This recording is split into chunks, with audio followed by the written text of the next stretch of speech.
Algo me acecha en casa de mis abuelos. Es curioso, no imaginé estar posteando algo así, pero creo que ya ha avanzado mucho este problema. Yo vivo en casa de mis abuelos porque curso en una universidad cercana. Por las noches he notado que se escuchan ruidos de alguien moviendo platos, cerrando puertas y cuando me levanto a investigar no hay nada ni nadie. Antes de ayer sentí cómo rasguñaban la puerta de la entrada y cuando reuní coraje para ir a investigar no había nada. Anoche me quedé dormido y soñé que algo había detrás de la puerta de mi habitación, una sombra con cuernos. También he sentido que alguien golpeaba mi cama y hasta sin darme cuenta se ha abierto sola la puerta de mi habitación. Vivo con auriculares puestos por lo que se me es fácil pasar por alto algunos ruidos que deben estar ocurriendo a mi alrededor y también creo que mientras más ignore estas cosas mejor, pero me gustaría escuchar recomendaciones. Lo del sueño fue muy realista y cuando me desperté no me atreví a abrir la puerta. Las mujeres de mi familia ven cosas en sus sueños del lado de mi mamá. Las mujeres tienden a ser más frecuentes a ver cosas en sus sueños. Varias de estas han predicho muertes. Un día mi mamá me contó que ella había tenido un sueño donde vio a la esposa de uno de sus primos lejanos. En el sueño ella cuenta que la señora pedía ayuda, ella se miraba pálida y sin fuerzas. Al día siguiente mi mamá le llamó a su primo y le contó sobre lo que ella soñó. Su primo se preocupó pero no le dio importancia. Varios días después mi mamá recibió una llamada de su primo. Ella al contestar se espantó al ser recibida con un gran grito. El primo la culpaba de la muerte de su esposa. Lo que pasó es que un día después de la llamada de mi mamá, el señor empezó a notar cómo su esposa se iba mirando cada vez más pálida y débil. Él la llevó al hospital y se enteró de que estaba enferma y que ya no le quedaba mucho tiempo. La señora murió al día siguiente. Aún quedan unas historias como esta. ¿Qué era lo que vi esa noche? Hace un mes desperté en medio de la noche sin saber por qué. Cuando abrí los ojos vi sombras por toda mi habitación. Estas tenían forma humana y se movían lenta y calmadamente. Lo raro es que no tenía miedo sino me sentía en calma. No sé por qué pero se me ocurrió mirar mi mano y mis dedos parecían esfumarse como el humo negro. Al levantar la mirada las sombras dejaron de moverse como si supieran que las podía ver. Cuando de repente siento como si alguien respirara a mis espaldas. Luego sentí cómo se aplastaba el colchón como si fuera alguien el que lo pisara acercándose cada vez más a mí. No tenía miedo, me sentía en paz y de la nada les pregunté: ¿han visto a mi gatito? Quiero aclarar que a principios del año se perdió mi gato, y hasta ese momento no sabíamos si estaba vivo o no. Las sombras parecían ignorarme por lo que les volví a preguntar: ¿han visto a mi gatito? Se perdió y solo quiero verlo una vez más. Estas sombras de la nada se empezaron a acercar, sentía como algo caliente me tocaba o algo frío, pero podía sentirlas pasar sus manos o sentir un leve soplido como si estuvieran hablando. La sombra que estaba en mi cama se bajó, la que se asomaba en el borde de esta se alejó y las otras también comenzaron a alejarse. De repente vuelco a sentir como algo sube a la cama y a cada paso se hunde el colchón. Al mirarlo lo supe, era mi gatito. Se movía como él, así que lo acaricié, era como tocar humo, era sólido y a la vez no. Estuve un rato jugando con él en silencio hasta que se empezó a alejar, supe que ya tenía que irse así que no dije nada. Me di la vuelta y volví a ver a las sombras. Gracias por dejarme verlo. Fue lo único que dije. Todas las sombras empezaron a salir de mi habitación, y como si nada me volví a acostar y me dormí. Hasta el momento sigo esperando que vuelvan a aparecer. Mi abuela vio un nahual cuando era pequeño. Mi abuela me contó que vio un nahual, ella tenía como 16 y otra abuela que tenía 10 en ese tiempo. Mis abuelos no tenían baños, entonces como a las 10 a.m. mi abuela me dijo que como no tenían baño salían a cavar un hoyo. Entonces cuando acabaron de hacer sus necesidades dijo que ella y mi otra abuela escucharon quejidos como de perrito junto a un poste y cuando vieron bien era un cachorro negrito. Pero de la nada el perrito se empezó a alargar y se veía cómo se paró en dos patas y de la nada donde estaba un pequeño cachorrito estaba un hombre largo de traje poniéndose un sombrero de copa. Se fueron asustadas, le contaron a mi bisabuelo y les dijo que no salieran. Entonces mi abuelo mejor les hizo una letrina en su casa para que no salieran a esas horas porque mi bisabuelo sabía que esas cosas no son juego. Mi verdadera historia de terror. Todo esto comenzó hace aproximadamente un año, en enero. Tengo problemas para dormir y normalmente me duermo alrededor de las 12 a.m. metro. A las 3 a.m.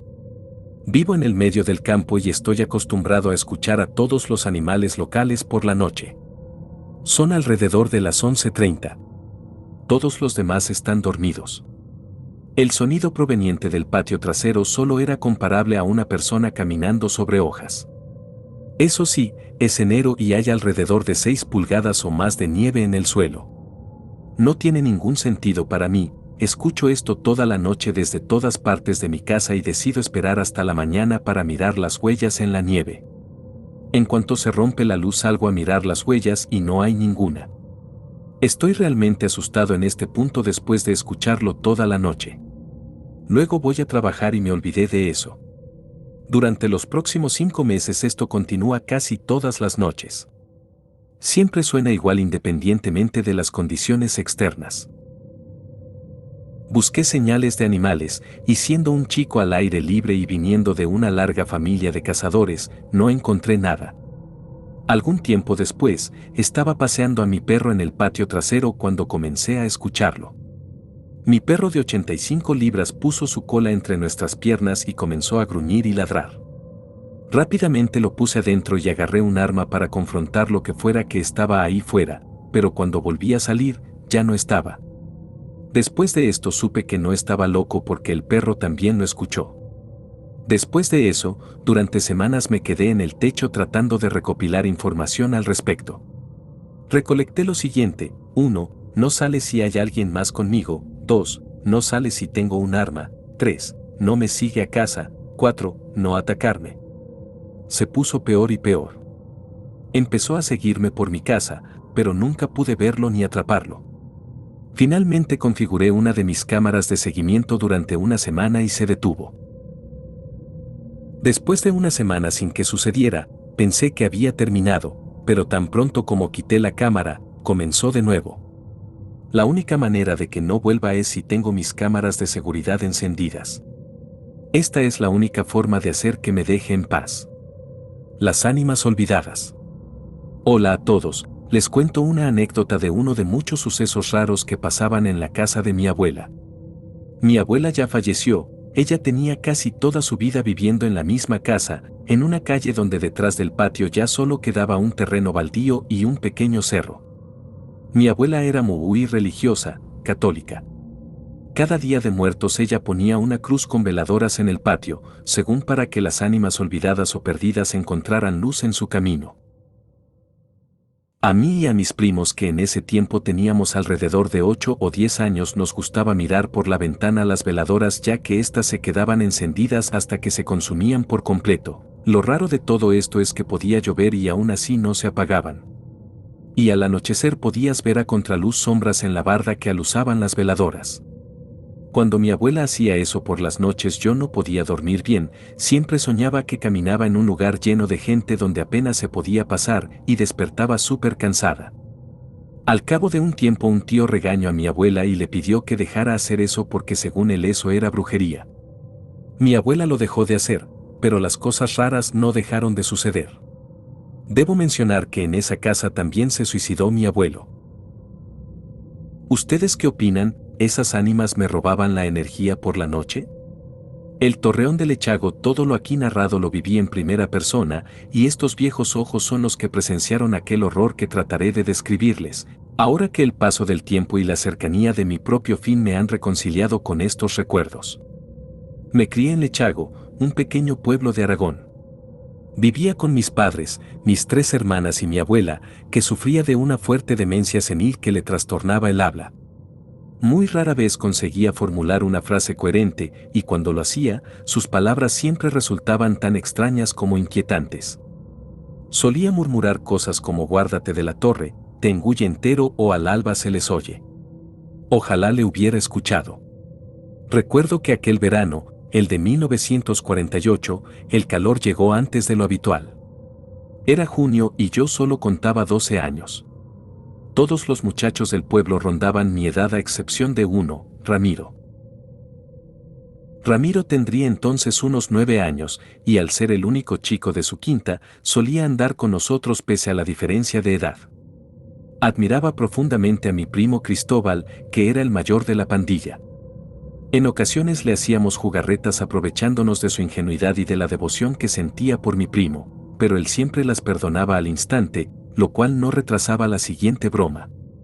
Los niños son crueles, y nosotros no éramos una excepción. Cristóbal no solo era el líder del grupo por ser el mayor, también lo era por su reputación. Tenía fama de no tener miedo a nada. Era capaz de las más insensatas hazañas, lo que inspiraba un gran recelo en los adultos y una desmesurada admiración por parte de los niños. En una ocasión se coló en el huerto de Matías, un hombre que poseía un mastín enorme al que todos temíamos, y le robó un saco de manzanas que repartió entre los muchachos del pueblo. Y a él ni siquiera le gustaban las manzanas. Solía proponer retos que sabía que no tendríamos el valor de realizar y que él acababa haciendo, cegaramente para probar su valía ante los muchachos. Aquella noche no fue distinta. Era la noche de San Juan, la más corta del año, y todos nos reunimos en el antiguo torreón a las afueras del pueblo para contar historias de fantasmas. Aquel edificio databa de la Edad Media, y pese a que los más ancianos evitaban hablar de él, todos habíamos oído que estaba embrujado. Era un sitio antiguo, misterioso y el origen de numerosas leyendas, lo que lo convertía en el lugar idóneo para nuestros planes. Todo el pueblo se encontraba reunido en la hoguera de la plaza, por lo que nuestros padres nos permitieron permanecer fuera de casa hasta el amanecer. Sin duda aquella noche contaba con todos los ingredientes para ser una ocasión memorable. Y vaya que sí lo fue, aunque de un modo mucho más terrible de lo que podríamos haber imaginado. La noche transcurrió tal y como habíamos planeado. Muchos niños habían memorizado cuentos y leyendas que narraron a los demás, poniendo su granito de arena para que la velada resultara lo más escalofriante posible, y Ramiro, cuyo padre poseía varios huertos, había traído un tarro con melocotones para todos. Nos encontrábamos sentados en círculo en el centro de la estancia, en la que habíamos encendido un pequeño fuego. El techo del torreón se había derrumbado debido al paso de los años, por lo que solo quedaban en pie los muros que lo rodeaban y podíamos contemplar el cielo estrellado sobre nosotros. La noche casi tocaba a su fin cuando sucedió. Cristóbal arrojó un hueso de melocotón a su espalda y este chocó con algo a mitad de camino. La pared aún quedaba lejos, pero aquel ruido había sonado muy cerca, como si el proyectil hubiera impactado en algo muy duro. Nadie movió ni un músculo. Solo Cristóbal tuvo el valor para levantarse e ir a ver qué había detenido el hueso. El muchacho se sumergió en la oscuridad al alejarse de la hoguera, en torno a la que estábamos sentados. Tras unos instantes que parecieron eternos, nos llamó para que contempláramos su hallazgo. Aún recuerdo sus palabras. Exclamó: «Aquí hay una escalera que sube». Aquello era imposible. El viejo torreón había tenido escaleras que subían pegadas al interior de sus muros, pero se habían desprendido hacía décadas, al igual que el techo. Esta escalera era de caracol y había brotado de la nada. A donde conducía nos era desconocido, dado que el edificio no constaba de ningún piso superior. La mayoría de los chicos huyeron del lugar en cuanto la vieron, dejándonos a Cristóbal, Ramiro y a mí a solas con aquella abominable escalinata. El color del cielo cambió, vaticinando el amanecer, y Cristóbal rompió el silencio. «Tengo que ver qué hay ahí arriba», sentenció, y se apresuró a recorrer sus polvorientos peldaños sin mirar atrás. Ramiro le gritó: «Espérame, Cristóbal», y siguió sus pasos. Yo en cambio me quedé abajo, paralizado, contemplando cómo ambos desaparecían en la oscuridad a escasos metros sobre mí. Podía oírles, pero el sonido me llegaba como si les escuchara a través de una corriente de agua o una cascada. Reconocía sus voces y entendía lo que decían, pero intenté ignorarles, ya que temía por mi propia cordura. Algo después, unos pesados pasos me sacaron de mi trance. Era Cristóbal, que bajaba las escaleras tan blanco como la nieve, dejando atrás a Ramiro, que le suplicaba que le esperara, presa del pánico. Justo cuando Cristóbal pisó el suelo del torreón, los primeros rayos de sol se colaron por las grietas de los muros y la escalera se desvaneció ante nuestros ojos. No había ni rastro de ella, ni de la planta superior que los chicos habían explorado. Y tampoco había ni rastro de Ramiro. El rostro de Cristóbal, que hasta ahora había expresado el terror más absoluto, se desfiguró por la culpa y el remordimiento mientras me clavaba sus ojos, esperando que dijera algo que aliviara su conciencia. Pero antes de que pudiera articular palabra alguna, un ensordecedor grito inundó el torreón y quebró la mente de mi primo más allá de lo imaginable. Era la voz de Ramiro, asustado y furioso, que aullaba: «Espérame, Cristóbal». Cristóbal perdió el habla aquel día, por lo que nunca pudo explicarme qué vieron allí arriba. Sus padres le internaron en una institución mental unos años después, de donde ya no salió jamás. Y yo viví el resto de mis días cargando la cruz de mi cobardía, que me impidió acompañarles escaleras arriba en aquella noche maldita. La misma cruz que, con toda seguridad, me salvó de correr la misma suerte que Ramiro, cuya desesperada voz seguí escuchando en todos los amaneceres de mi vida, y que aún hoy sigue llamando a Cristóbal desde el viejo torreón cuando los primeros rayos de sol despuntan en el horizonte.